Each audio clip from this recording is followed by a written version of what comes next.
I'ma say it. Mia is cuter than So, I've been playing Tower of Fantasy for the past day or so, and I have a lot to say.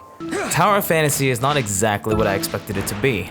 To be quite honest, I was expecting a Genshin clone. What I got wasn't exactly that. First, I want to establish that I have played many gacha games before, as well as many MMOs. For MMOs, I've played games like Aura Kingdom, Blade and Soul, El Sword, Closers, and a lot of others. I just don't remember all of them. For gacha games, I have played games like Dragon Ball Legends, FGO, PGR, Alchemy Stars, and of course, Genshin, because obviously.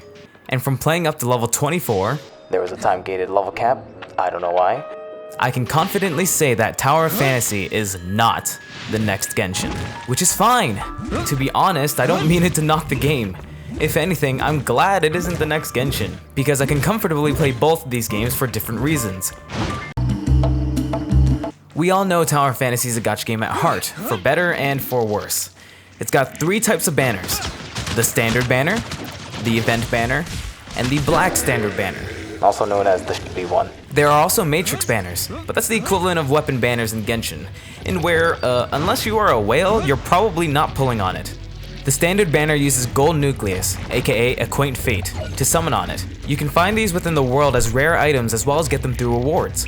The event banner uses red nucleus, aka intertwined fate, which to my knowledge cannot be found within the world and can only be bought or redeemed through rewards. The shitty banner uses black nucleus, which is the most common and many can be found through exploration. The shitty banner has no guarantees at all, while the standard and event banners have pity that you would expect. Unlike Genshin, however, the pity system works a bit differently here. Instead of having a soft and hard pity that Genshin has, this game just has a soft pity, which kinda sucks, right? But there is an upside to this. If you pull an SSR at any point during the banner timeline, that does not reset the guaranteed pity, which means pulling an SSR before the pity just means that you're getting an additional SSR, which is awesome. But that also means that there's no method to guaranteeing a character that you want, unlike Genshin. So take that as you will.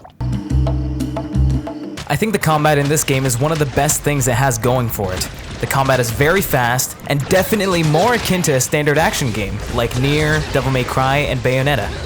You have a double jump as well as a double air dash that you can execute, and instead of a plunging attack, you can perform air combos and dive attacks.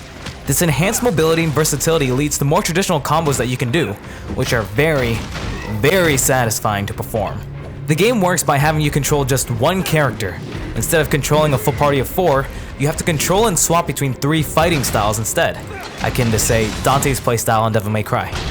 The weapons are what you primarily pull for in the gacha. Characters are associated with said weapons and can be equipped as skins afterwards, but since you create your character in this game, you aren't really switching characters in this one. When it comes to the elemental factor of the game, Tower of Fantasy rocks the very standard type disadvantage and advantage system, aka bring ice against fire. Genshin definitely has a beat in terms of the elemental system, but at the same time, Genshin's combat is pretty much just entirely about the elemental reactions. The exploration in this game does have the same feel that games like Genshin and Breath of the Wild give, where you can just kind of wander aimlessly and still find things to explore or solve. There are plenty of puzzles and dungeons as well as random chests laying about, so I say it does a pretty good job in this regard. Though the climbing system is kind of jank, to be quite honest, and I would consider it more of a critique if it wasn't for the additional movement options available. Just take a look at this.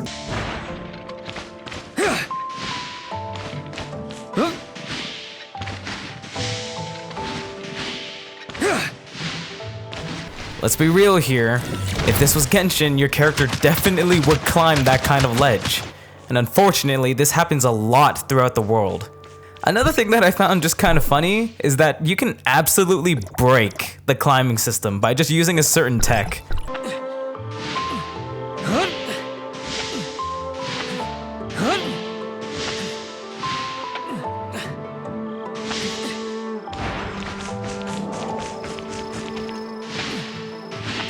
Also, ladders are broken.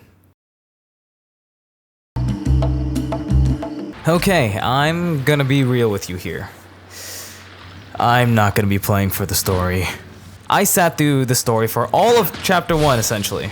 I did not skip a single thing. And, God, I wish I did. The voice acting is fine. The music is good. Hell, maybe even the story is alright. But dude, the animation is so bad. Like, it's really bad. I'm gonna just bring up a particular scene, and if you care for spoilers for Chapter 1, you can skip to here. Then I'll... Otherwise, spoilers in 3, 2, 1. Let me paint the scene for you. Listen to the audio for this scene. Don't let me become one of those things, please. I just do it, Zeke!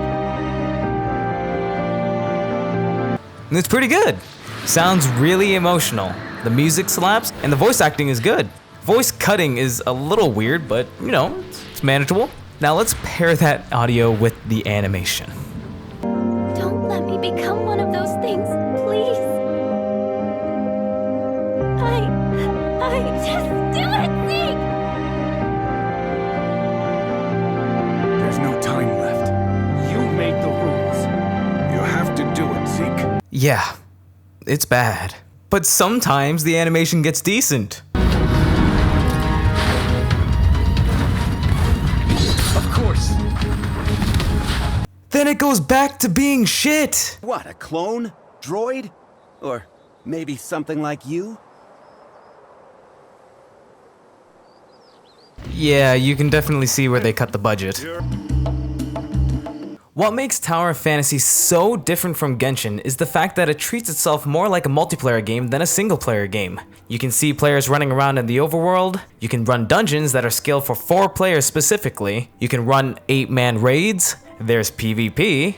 Though PvP in a gacha game is a whole nother issue in itself, I'm not gonna get into it. You can create a crew, which is essentially guilds, and there's a whole lot more that I just didn't get to. So, the way I see it, Genshin Impact is the game I want to play when I want to relax, get immersed into the world, and enjoy the story and characters. Tower of Fantasy is the game I want to play when I want to have fun with friends, and focus more on the RPG side of things.